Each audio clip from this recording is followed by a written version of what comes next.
everyone. My name is Jacob Odinger. I'm a Fulbright grantee from Bryn Mawr, Pennsylvania, and the title of my presentation today is Elections in the Post-Truth Era, Disinformation and Social Media in the Philippines.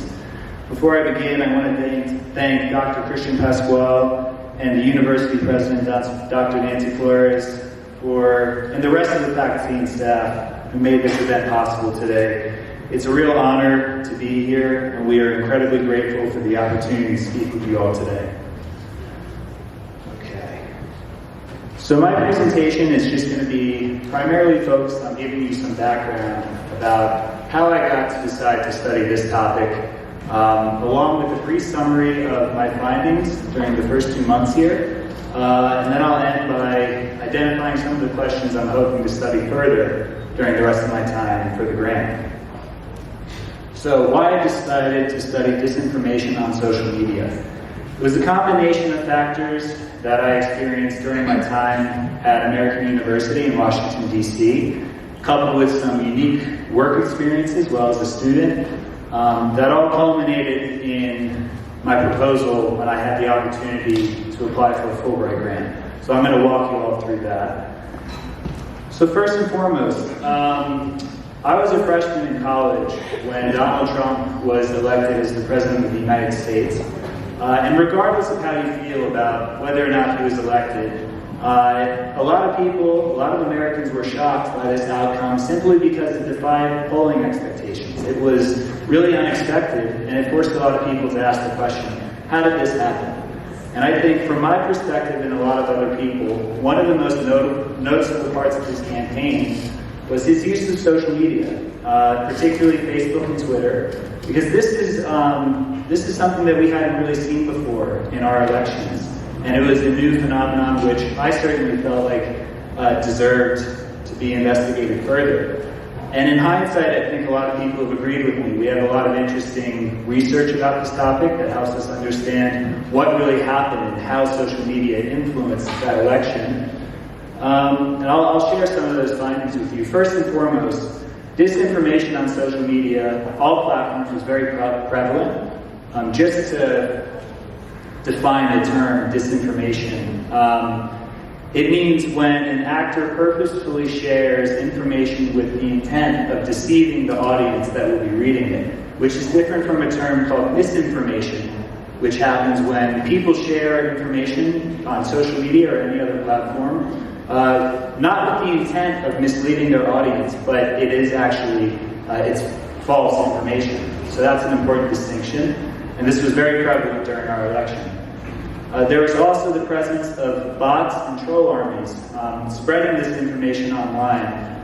Bots are most prominent on Twitter, but it can be seen on Facebook as well. These are actually automated accounts, which are not real users who will share stories, like posts, etc.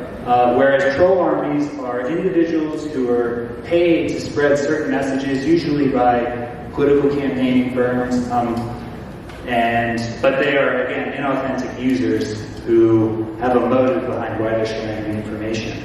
And last but not least, there was evidence that the Russian government paid an organization called the Internet Research Agency to create troll armies to spread particular messages during our election with the intent of influencing the election. Another thing worth noting about this was the presence of polarization online is very noticeable when you look at the kind of discourse on all the platforms. And as a result of this, I think there was a noticeably reduced role of mainstream media as the primary source for political information, which is, again, something we hadn't really seen, at least to this extent, before. Fast forward a little bit, in 2018, I was a sophomore in college, and I was interning at the U.S. House of Representatives, which, it sounds fancy, you know, I got to wear a suit, but it was unpaid, and if you go to school in D.C. as an undergraduate student, it's basically free labor, and you just get people coffee a lot. It's not very exciting work. However, I was fortunate enough to be there during a time where this picture is of Mark Zuckerberg. He had to testify in front of the House of Representatives about something called the Cambridge Analytica scandal. which was an event where a consulting agency in Britain collected user data on Facebook of millions of users without their consent or knowledge. It was publicly available, but again, not to their knowledge, for the purpose of political advertising. When this came out, it was very shocking, especially considering what had previously happened, and the public wanted to ask questions to Mr. Zuckerberg. Now, if you look closely, you'll see a picture of me with much shorter hair, listening very intently to this talk. I was fortunate enough to actually get inside to the room to hear this conversation happen.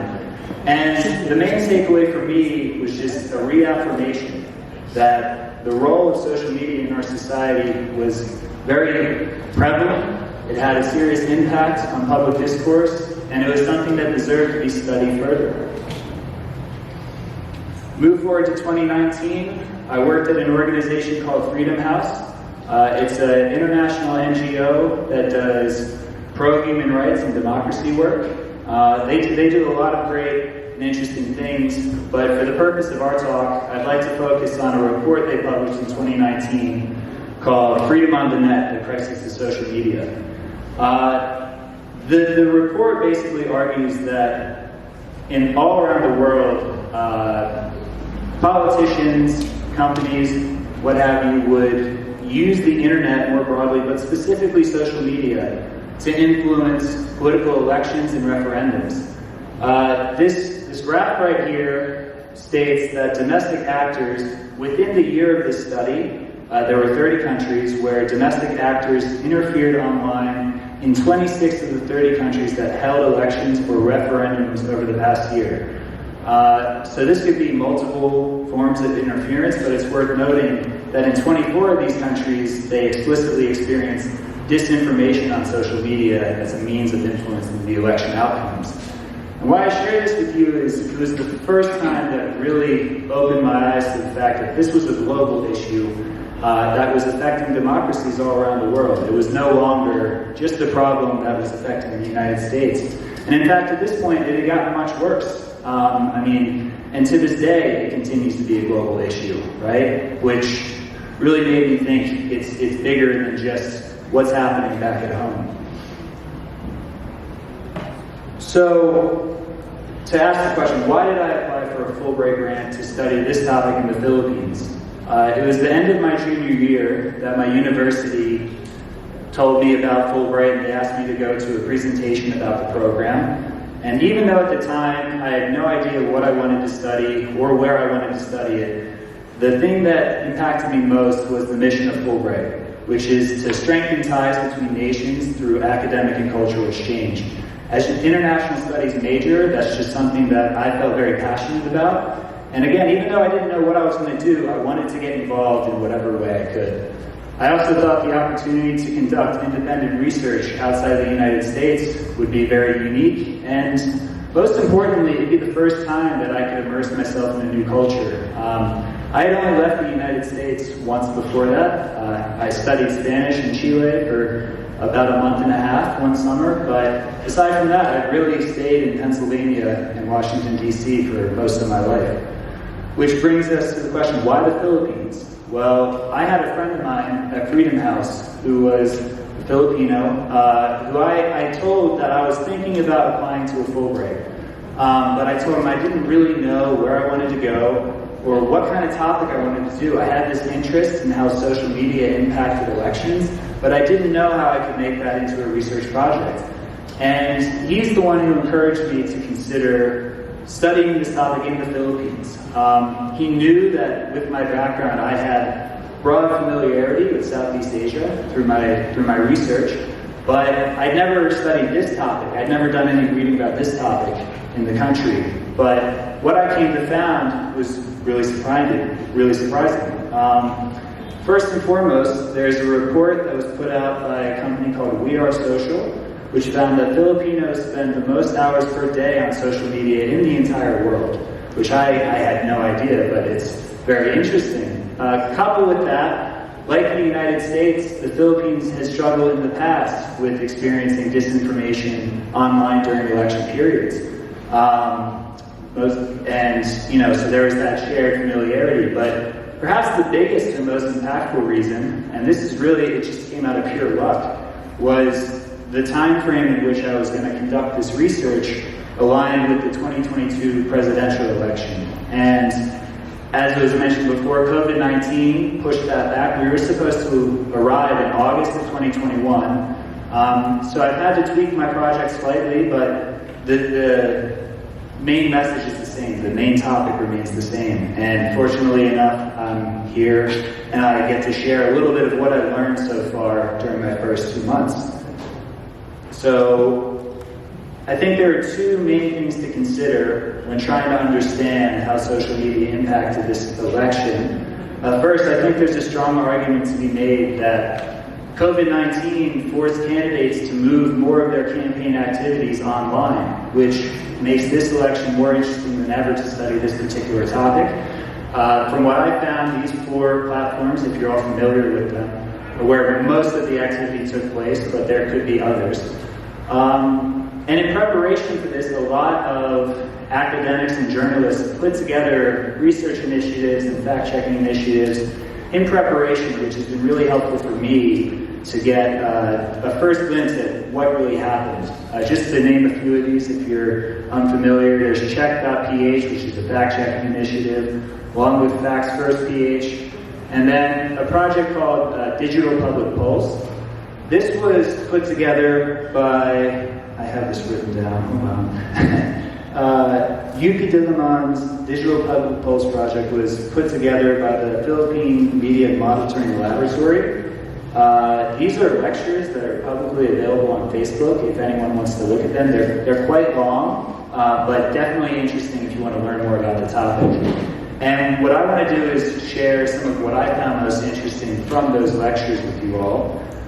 The study took place, at least the information I'm presenting to you now, was research that took place between May 2021 and October of 2021.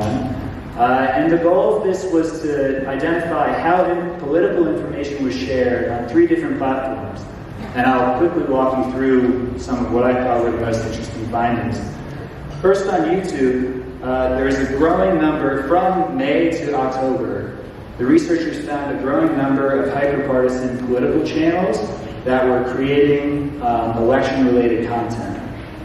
And in addition to this, YouTube algorithms were suggesting content to people who were searching for non-political content online. So for example, if you wanted to search something up about, I don't know, basketball, it's something I love very much, what would end up happening is the YouTube algorithm would recommend political videos to you after the video finished, which was a pretty new phenomenon, which I think is it's very interesting to study further.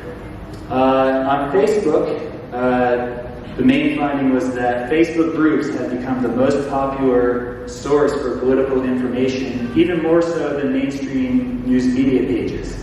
In addition to this, there were high volumes of political content that were posted and shared by non-political Facebook pages and their users, which the main reason this is important is it makes it harder for fact-checkers on Facebook, for example, to find and remove content which is blatantly false.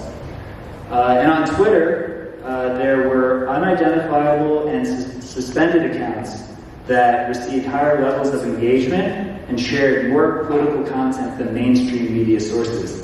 Now, just to specify what this means, unidentifiable accounts were users who had deleted their own profiles, whereas suspended accounts were removed by Twitter, probably for violating policy. But what this means is the messages that were getting the most engagement, the most shares, and the users who were sharing the most content were actually being removed, which indicates they were most likely bots or trolls.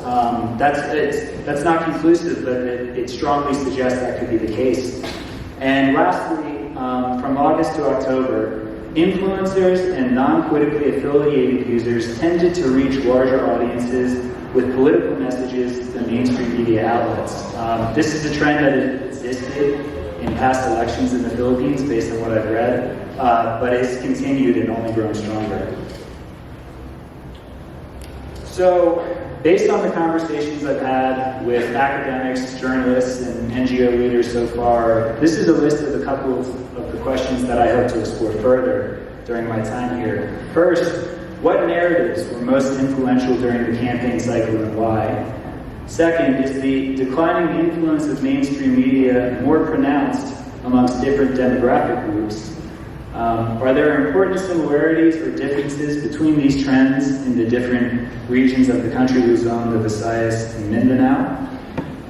How can fact-checkers and civil society groups concerned about disinformation expand the reach of their message to reach a more diverse audience? This is one of the findings that right now most of these initiatives are confined to a very small group of people, and there's been a struggle to expand this message. So how can we improve that? And lastly, what kind of role did TikTok play in the election? Based on my conversations, there's a lot of disinformation shared on TikTok, but there haven't been any real formal studies to explore that in depth. So that could be interesting as well. That's the end of my talk. Thank you all so much.